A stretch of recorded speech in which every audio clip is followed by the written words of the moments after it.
Pero ang pag-uusapan po natin, paano magbabaksin, bakit nagbabaksin, anong oras nagbabaksin, at anong araw nagbabaksin. Ayan, napaka-importante po niyan.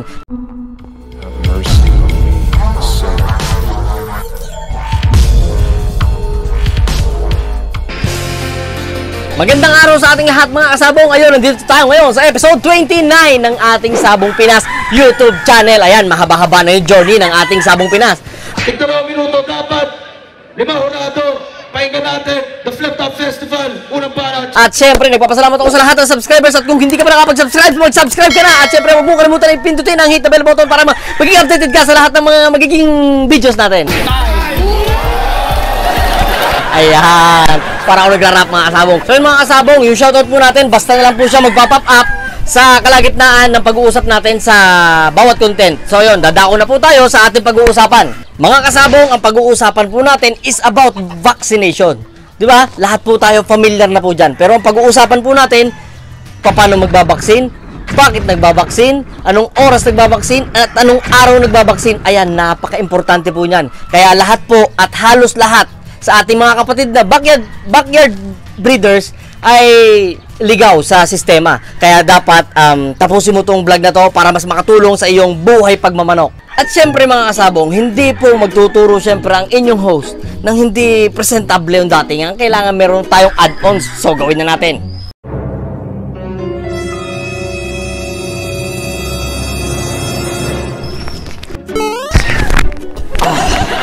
Iba na ang datingan natin mga kasabong. Para na akong professor. So yun mga kasabong, nandito na yung professor mo para turuan ka ng lesson. So paano mga kasabong? Tara na! Ay, dito pala. Ayun, nandito na ako mga kasabong sa ating visual age. So yung mga kasabong, familiar kayo dito dahil nung high school tayo at nung college tayo, ginagawa natin to. Pero hindi ko to ginagawa. Nakagraduate ako nang walang nalalaman masyado. Pero ito, dahil sa pagmamahal ko sa inyo, yan, gumawa ako ng visual age para mas maintindihan natin. So yun mga kasabong, mag-i-start po tayo sa pagkapisa ng ating mga sisiw. Ayan, shoutout kina! Siyempre, ang ating sabongerong waldas na si Regan Amano. Ayan, kapatid ko po yan. Yan po yung pangalan namin kapatid na sabongerong waldas. At saka kay Stacy Vallota from Gloria Oriental, Mindoro. Luis Flores from Balayan, Batangas. Alvin Suaverdes from Tagum City, Davao de Oro. At kay Notorious Game Farm from Maasim, Southern Leyte.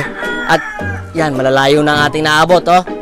Buong Pilipinas tayo nanonood. So yun. At syempre sa aking kaibigan na si Daryl Castillo ng Game Fowl Breeder YouTube channel. Ayan, isubscribe din po natin dahil marami din po siyang mga tips na itinuturo at makakatulong po sa atin yan. At syempre kay Black Venom Game Farm. Ayan, at kay Edmark Tan Samonte from Tibanban, Davao. At Supremo Kagon from Kuwait.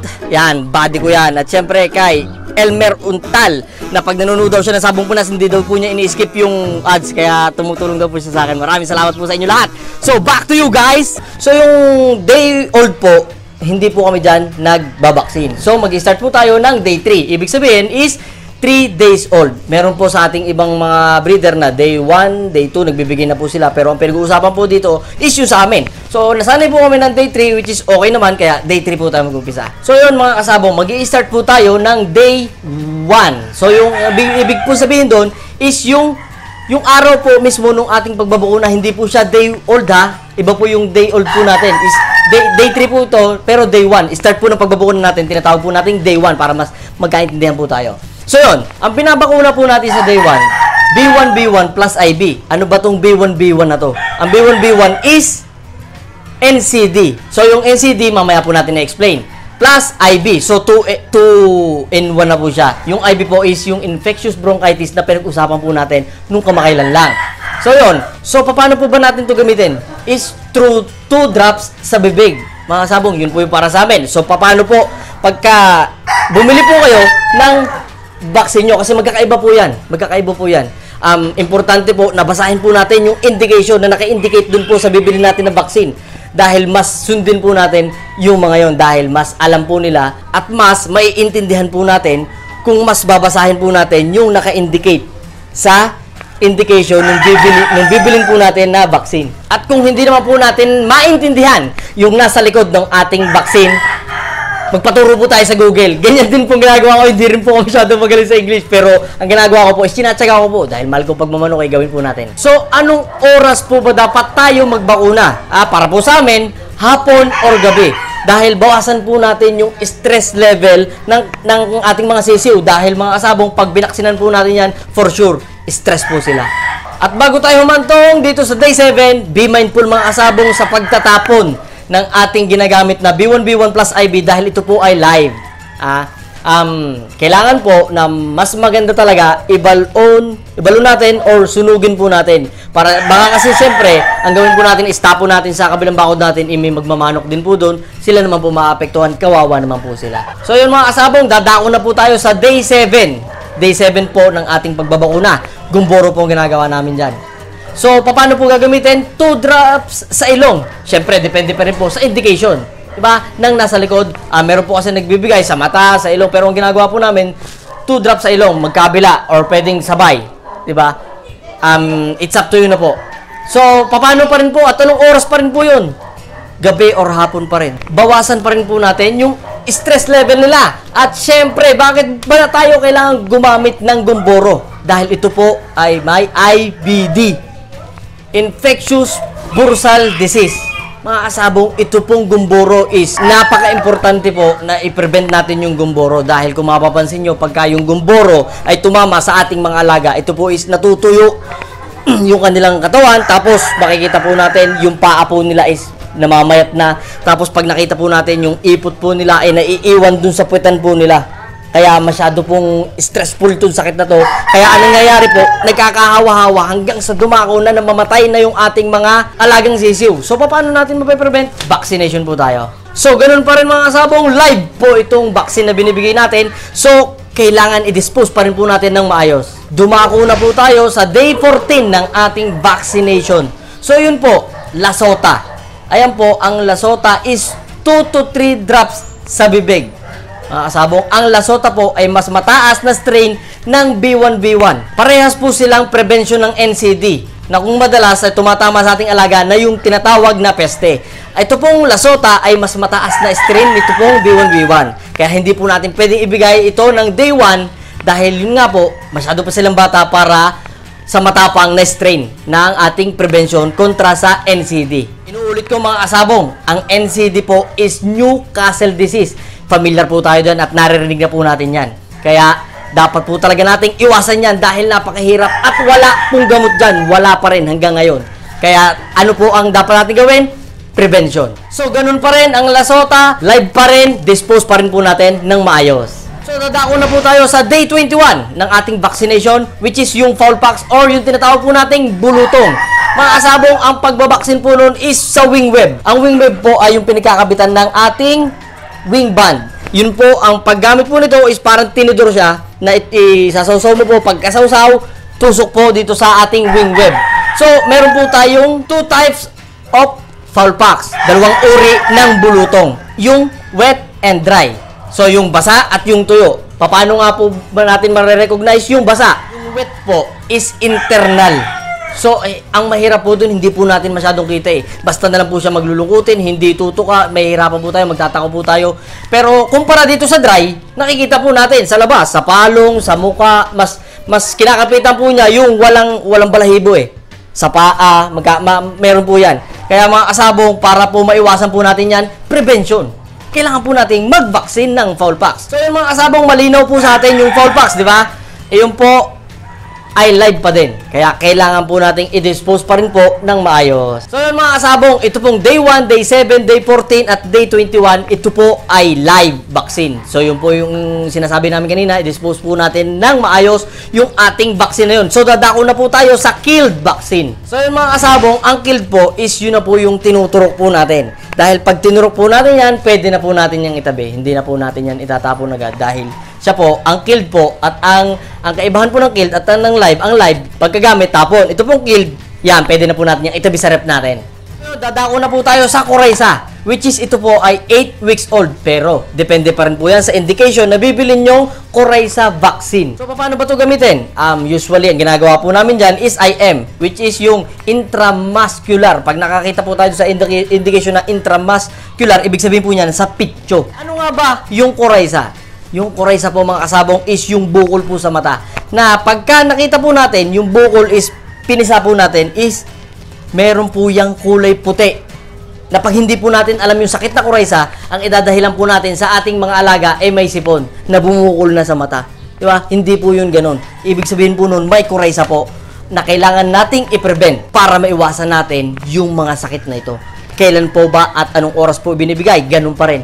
Hapon pa din po tayo magbabaksin ng Coryza. So yun mga kasabong, ito po yung bago na ibinibigay po namin sa aming farm. So ibig sabihin, mga kasabong, continuous po yung learnings dito sa AGP Chong Game Farm na kaya po i-discuss ko is para i-update po kayo sa aming bagong ibabaksin. Ito po ay yung Mycoplasma. Mga kasabong, importante po na alam mo kung kailan ka nagbabaksin para ma-measure mo yung 10 weeks old.